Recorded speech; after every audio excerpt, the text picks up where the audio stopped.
Hey and welcome to this video. I'm Nick from transformmypoker.com and I'm going to teach you in this video 3 tricks that Phil Ivey uses to be one of the best of all time. Now it's not that trick where he mucked the flush that was actually winning at the World Series of Poker on the feature table. You can go and watch that on YouTube and make yourself kind of feel better, because if he can make a mistake like that, we all can. It's absolutely fine. Ivey is probably the best player of all time though. He's done it all. Tournaments, cash, live, online. And obviously we can't steal his brain, although that would be fun. What we can do is learn from some of the things he does that you can copy and, if you like, legally steal the next time you play. 3 things, they're on the board. I'm going to run through them quickly for you. It's going to take me a very short time to explain them, but if you put them into your game, you can have a big impact. Number 1 is focus.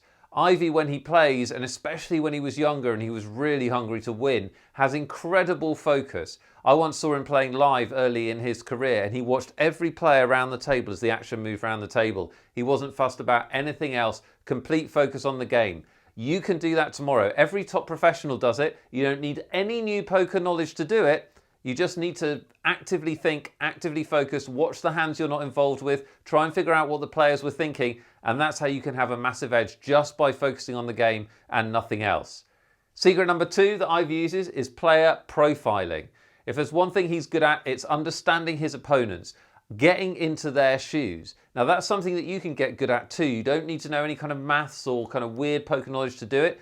You just need to see the game from the other player's perspective. If you're struggling right now beating weaker opponents, I guarantee part of the reason is you're seeing the game as you do and you're not thinking about how they see the game and why they're making the decisions that they make. You've got to be able to understand what somebody's doing and how they're playing, and you can do that by focusing and watching the hands they show down, the amount that they bet, their timing tells, what decisions do they think about? Are they capable of big bluffs or not? Are they capable of thin value bets or not? Are they playing very straightforward or are they tricky, and so on? This is going to give you an edge. It gives Ivey a massive edge. If you practice the skill, you may never get to his level, but you can get to a level where you really do have a big advantage over most people you play against. And secret number 3 is no style. This flows naturally from number 2 about player profiling. People often ask me when I'm coaching, what style should I play? Should I be more aggressive? Should I be more pre-flop aggressive? Should I be more post-flop aggressive? Really, the perfect poker player, which Ivey is very close to, would have no style of any kind. In fact, poker isn't really a game where you have a style. Poker is a game where, or you can kind of learn rules. Poker is a game where you adapt to the situation. And the situation is defined by your opponents.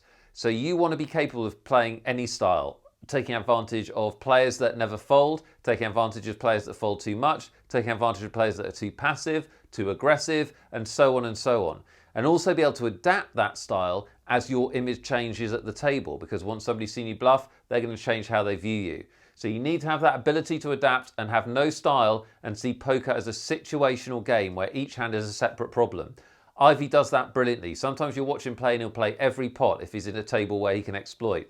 Other times you'll watch him play and he'll play very tight. He'll actually have established his loose image, which kind of goes with him anyway, and he'll be playing a value game. He has that ability to adapt to his opponents once he knows what they're doing. So there you are, some quick tips that you can put in your game. Experiment with them.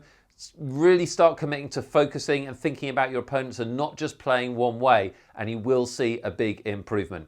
I really hope that helps you out and you've got value from this video. If you have, then please do subscribe and I'll get you some more. You can hit the button on screen to subscribe, or you can hit the button underneath the video. And if you'd like to take your game to the next level, come on over to transformmypoker.com, my site, where you can sign up and get an advanced series of training videos in much more depth than this one that are going to give you some practical step-by-step advice to really improve your game. I can't wait to see you over there or on another one of these videos. Until then, take it easy. I'll talk to you next time.